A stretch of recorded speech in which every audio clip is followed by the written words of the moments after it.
And remember, the Bible says a remnant shall be saved. A remnant is that which is a small portion of a whole. A remnant should be saved. This was the gospel that was preached ever since the very beginning. A remnant should be saved. That's why even Jesus said himself that the broad way would be the way of the aspiration of man, but the narrow way would be that of my covenant. Few people would understand this. Okay, few people understand this, that it's by faith in covenant that you be saved.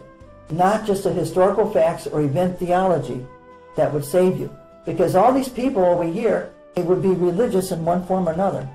But only those which would walk by faith in covenant. So God showed us from the very beginning that Israel was a remnant of the total population.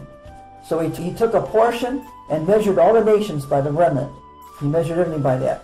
Then from that, he took a people from Shem, Shem being a third. Shem, remember, is a third, right? Okay. So if we were to fold this paper right here in thirds, then we would have this.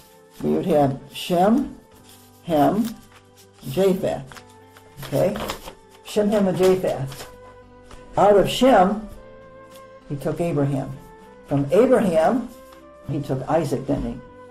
From Isaac, he took Jacob. From Jacob, he took 12. From the 12, he took one portion of the 12. And that represented Levi.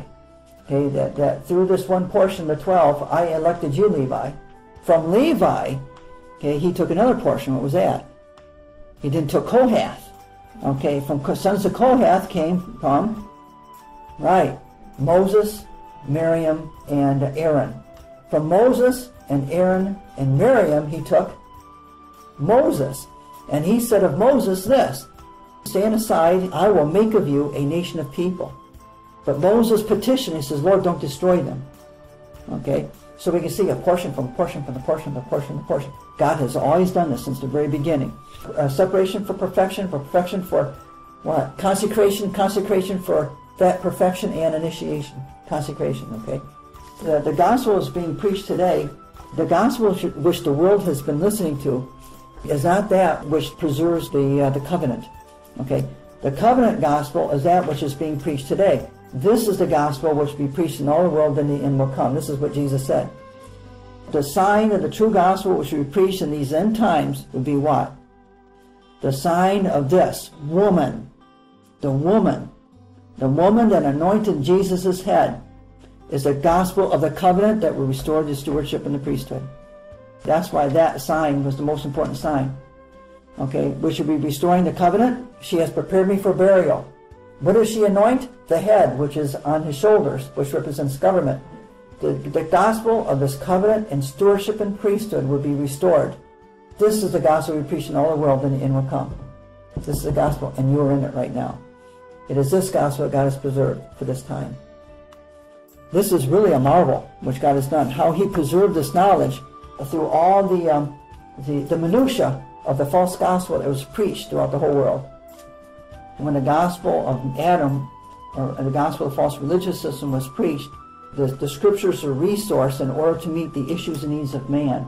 Okay, so therefore they yoked the knowledge with the aspiration that became contaminated and blemished. When it's contaminated and blemished, it's called leavened bread. And leavened bread is anathema with God. Anathema. It's accursed. The gospel is not for the aspiration of your own needs. So anything that's yoked with the aspiration of man is accursed of God.